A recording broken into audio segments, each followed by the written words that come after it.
घर परिवार में 4 बहुएं हों या 4 बहनें हों, वहां उन चारों में सबसे ज्यादा खटपट या भेदभाव छोटी बहन या छोटी बहू के साथ होता है। बहनें तो शादी ब्याह के पश्चात अपने अपने कार्य क्षेत्र में व्यस्त हो जाती हैं, घरेलू गृहस्थिन बनके गृह को संभालती हैं, लेकिन ससुराल पक्ष में जितना भेदभाव बड़ी बहू झेलती आ रही थी, वही मझली के आते ही बहू के पहनावे में से साड़ी ने सलवार सूट को बदला है, तीसरी के आते ही सलवार सूट से जीन्स टॉप बदला, चौथी छोटी के आते ही सीधे कैफ्री हाफ पैंट और स्लीवलेस टी शर्ट।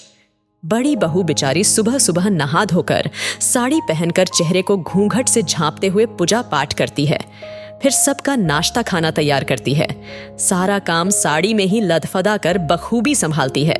लेकिन क्या मजाल कि उसके चेहरे पर तनिक भी शिकन आए या थकान को जाहिर करे। यह वाकया 30-40 बरस पहले का है। अब समय बदल गया है।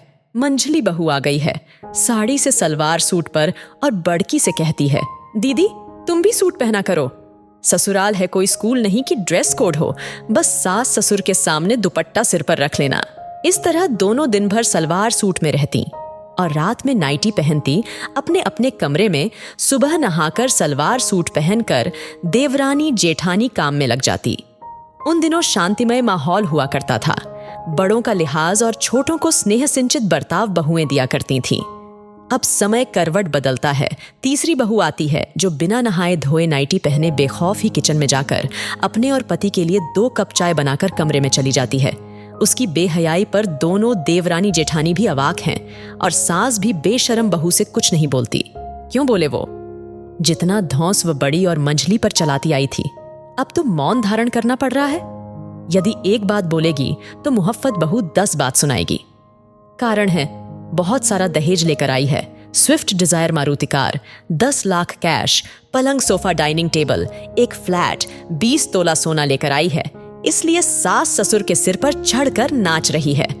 सॉफ्टवेयर इंजीनियर बेटा को उन्होंने बेच रखा है तीसरी बहू के दहेज के आगे, इसलिए तीसरी बहू लाज लिहाज को अपने नहर गिरवी छोड़ आई है ना मजेदार बात दोस्तों।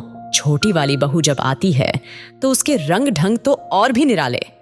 गजब अजब की आधुनिकीकरण की मूरत, 24 घंटे पूर्ण श्रृंगार से युक्त रहने वाली, ससुर और भसुर के सामने बकबक करती, बड़ों के समक्ष फ्राक पहनकर रहती, रात में नाइट ड्रेस में रहती, उसी कपड़े में सबके सामने रात का भोजन ससुर भसुर के समक्ष करती।